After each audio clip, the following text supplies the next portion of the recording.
Assalamualaikum warahmatullahi wabarakatuh. Kembali lagi bersama saya di Time Travel. Nah, Sobat Time Travel, kali ini saya lagi sendirian dan kebetulan saya lagi ada di kawasan Jakarta Pusat. Nah, sebetulnya saya lagi, syuting ini, ambil videonya, itu menjelang maghrib.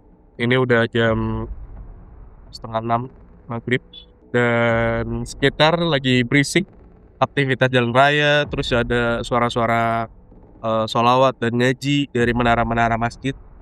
Semoga suara aktivitas di luar sana itu tidak mengganggu dari berjalannya cerita kita di episode kali ini. Sebenarnya ada hal yang pengen saya ceritain di sore ini, di awal bulan Juni 2026. Entah kenapa hari entah kenapa dari hari ke hari ketika saya sering beraktivitas di pusat kota Jakarta, saya ngerasa kalau ada lonjakan-lonjakan energi yang terasa di hampir seluruh wilayah, eee, Jakarta, terutama di pusat. Terus dari hari ke hari juga, saya tuh sering ngelihat kayak, eee, semacam kabut kabut hitam, kayak selaput kabut abu-abu, hitam, gelap, yang juga seringkali melingkupi kawasan-kawasan tertentu, atau rumah, gedung, tempat-tempat tertentu, bahkan sampai ke orang. Nah, awalnya sebetulnya itu udah pernah diceritain di episode Time Travel yang lampau. Kalau Sobat Time Travel itu ngikutin kita, itu kita pernah cerita tentang beberapa fenomena yang sedang terjadi pada masa itu, pada saat itu, yaitu adanya kabut hitam, adanya seperti, makhluk yang berbentuk seperti Casper, dia bisa hinggap di manapun, di kawasan manapun, di bangunan manapun, ataupun di orang. Dan kabut kabut atau selaput hitam itu ternyata punya efek. Efeknya adalah, pertama, orang itu perangainya bisa berubah. Orang itu karakternya bisa berubah tiba-tiba. Yang tadinya baik jadi kurang baik, yang jadinya kurang baik tambah kurang baik. Yang kedua, kalau hinggap ke orang juga si kabut hitam tersebut, itu bisa menyebabkan terpicunya penyakit yang tiba-tiba. Misal, kemarin orangnya sehat-sehat aja, pagi hari orangnya bisa sakit apapun, mulai dari flu kah, dari, ispa kah, dari, eee, penyakit-penyakit yang ada di dalam organ tubuh bagian dalam, gitu. Menjadi pemicu untuk penyakit-penyakit berikutnya. Kalau secara logika, mungkin aja kabut-kabut atau asap-asap itu anggap aja itu polusi, itu boleh-boleh aja sih dianggap kayak gitu. Karena kalau misalnya Sobat Time Traveler ngelihat sekeliling di background saya, itu kan banyak gedung ya, banyak bangunan, banyak rumah juga. Itu kalau kalian jeli ngelihatnya, itu banyak banget polusi-polusi yang seperti kabut menutupi gedung-gedung yang tinggi itu yang di belakang. Nah, secara kasat mata memang polusinya banyak, apalagi di Jakarta. Tapi secara spirit ternyata itu juga ada yang bermain di balik CO2, yaitu kabut-kabut itu yang ternyata punya bentuk seperti, eee, makhluk yang punya taring, punya matanya, dan dia bisa bergerak ke manapun sesuka dia. Ada yang kecil, ada yang besar, ada juga yang sedang ukurannya. Dia bisa ke manapun, bisa hinggap di manapun, kapan pun, dan dia bisa menetap permanen dari yang terlihat. Bisa juga dia pergi kalau orang itu membersihkan dirinya atau sekelilingnya. Dan ternyata baru saya sadar ketika lagi terkoneksi, apa yang saya lihat selama ini dari hari ke hari ternyata makin banyak jumlahnya, makin bertumbuh dan berkembang. Seolah-olah mereka itu kayak hmm, sebuah bangsa, kayak sebuah komunitas yang besar. Jadinya mereka bisa bertumbuh dan berkembang. Karena yang tadinya kecil di badan-badan orang itu bisa besar.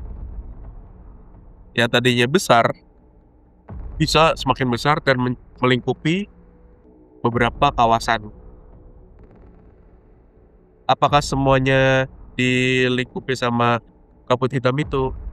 Kalau yang terlihat sampai detik ini banyak tempat yang dilingkupi sama kabut hitam itu. Pun juga sama dengan orang-orang. Mungkin di antara kita, di antara teman-teman yang travel itu ngerasa kalau mmm, mungkin teman-teman, semua ngerasa kalau ada kalanya kalian atau ada kalanya kita ngerasa seperti bukan diri kita. "Kok gua kayak gini ya? Kok kayak bukan diri gua ya? Gua kenapa berubah ya?" Atau mungkin kalau kita suka nggak sadar, mungkin ada orang di sekitar kita yang peka dan sadar. Bisa aja dia ngomong, "Kenapa lu sekarang jadi berubah? Nggak kayak dulu yang gua kenal. Kenapa kamu berubah? Nggak seperti yang aku kenal kemarin." Hal-hal seperti itu ternyata bukan hanya sekedar dari himpitan-himpitan himpitan bukan krisis ya, himpitan ekonomi kah, himpitan sosial kah, segala macam hal yang sedang terjadi, geopolitik Indonesia dan sebagainya, itu salah satu variabel faktor. Tapi ternyata ada yang berjalan bersamaan dengan hal-hal tersebut, yaitu hal-hal yang sifatnya spiritual. Nah, eee, ada satu hal yang unik ketika saya tuh lagi ngerasain tiap hari, lonjakan-lonjakan energinya makin makin bisa dibilang semakin tidak jelas lah, gitu. Akhirnya orang-orang bisa semakin semrawut pikirannya. Kadang-kadang kita juga bisa terdampak dari pikiran-pikiran orang yang makin hari makin gak jelas. Ada satu hal yang tiba-tiba saya dikasih lihat, saya ngelihat ada sebuah tempat, ada beberapa bukit di sekelilingnya. Tempat itu tempat yang ada hijaunya, ada juga perbukitan batunya.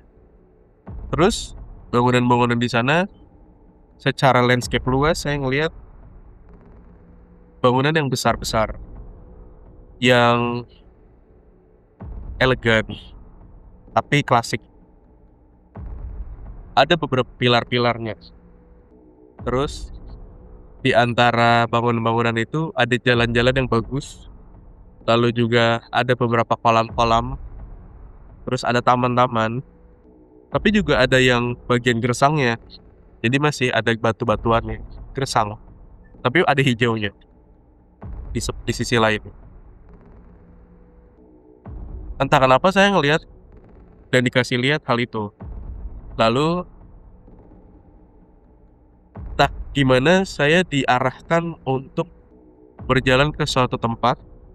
Tempat itu kayak semacam, eee, apa ya, bisa dibilang itu semacam kawasan yang cukup ramai lah. Karena ada bangunan kanan kanan kiri, ada aktivitas orang berlalu lalang. Tapi ada yang unik di situ, saya ngelihat, maaf ya, ini agak frontal. Di situ saya ngelihat antara laki-laki dengan laki-laki itu saling melakukan adegan yang tidak sepantasnya dilakukan oleh sesama jenis. Terus di sisi yang lain, di belokan-belokan yang lain, di sudut-sudut yang lain, saya ngelihat ada beberapa perempuan, tapi nggak banyak. Mereka pun juga sama melakukan hal yang tidak sepantasnya dilakukan oleh sesama jenis. Bahkan yang bahkan oleh lawan jenis pun semestinya tidak begitu di tempat umum gitu loh. Saya nggak mau ngelihat lebih jauh dari itu, karena awalnya aja saya udah dikasih lihat itu nggak baik ya, nggak enak gitu. Nah, saya nggak tahu kenapa dikasih lihat itu tiba-tiba sebelum syuting ini, sebelum saya tag video ini.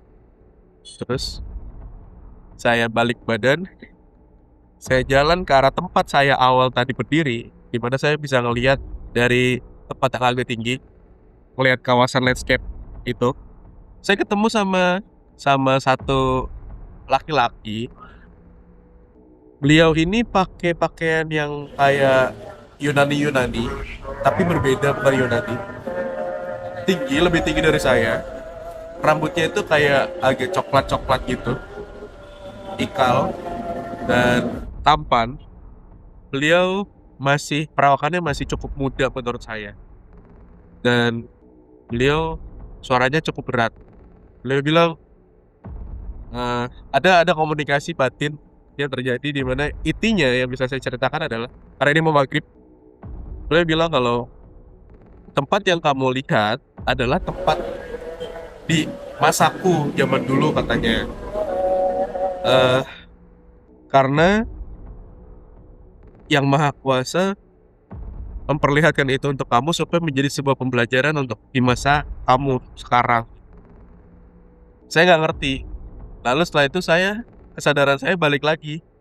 Ya ke Jakarta, balik ke tempat saya lagi kerja. Entah bagaimana, beliau masih ada. Saya masih bisa ngeliat beliau. Seakan-akan beliau tuh kayak ngikutin saya ke dimensi dan ruang yang zaman sekarang gitu. Dan beliau cerita bahwa di zaman sekarang, di zaman kamu, di zaman sekarang, itu banyak sekali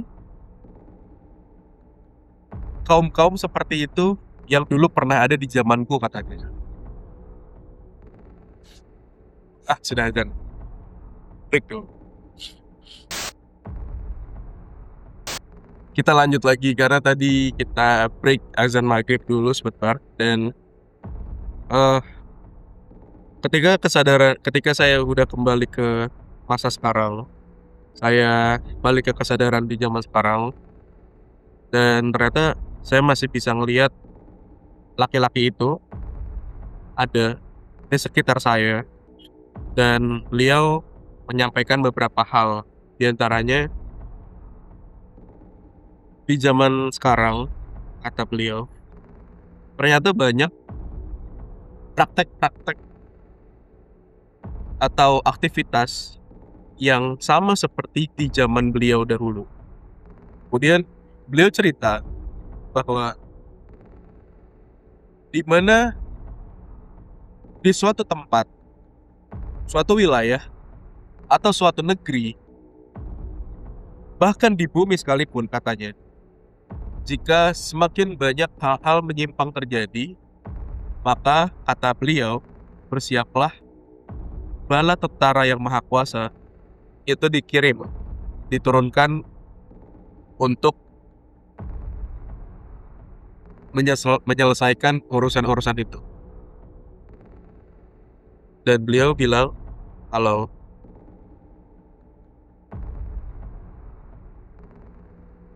waktunya udah gak lama lagi. Karena kata beliau, banyak orang di zamanmu, katanya di zaman kita sekarang, itu beranggapan kalau di mana ada peradaban maju, di mana ada peradaban maju, hal-hal kayak gitu nggak mungkin terjadi, dan kata beliau itu salah. Karena kita bisa lihat di zaman sekarang banyak terjadi penyimpangan-penyimpangan di sekitar kita.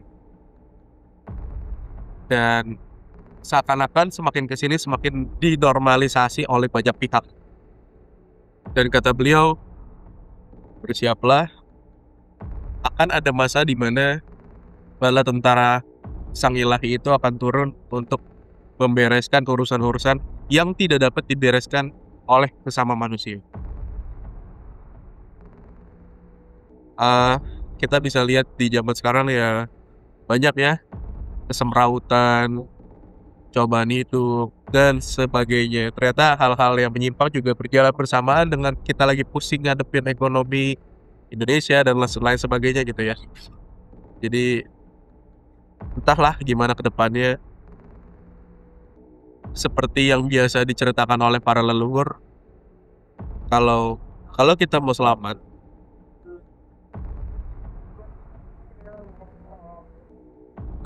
selamat, kita harus eling lan waspada. Mungkin singkat aja di episode kali ini, dan mohon maaf kalau saya belibet karena saya sendirian, saya bingung. Kadang, karena udah biasa sama Mas Anton jadinya kadang agak kaku ngomong sendirian di depan kamera. Itu aja dari saya, dan kalau ada update-update penglihatan yang dikasih nanti, insya Allah bisa saya ceritain lagi, sendirian ataupun bareng sama Mas Anton. So, cukup sampai sini dan mudah-mudahan ada manfaatnya. Mohon maaf kalau saya ada salah-salah kata. Terima kasih Sobat Time Travel. Jangan lupa di-like, di-share, di-subscribe, dan ditulis komentar kalau ada sesuatu yang menarik bisa kalian beri saran atau kritik. Jadi sekian, saya pamit untuk diri di episode kali ini. Wassalamualaikum warahmatullahi wabarakatuh.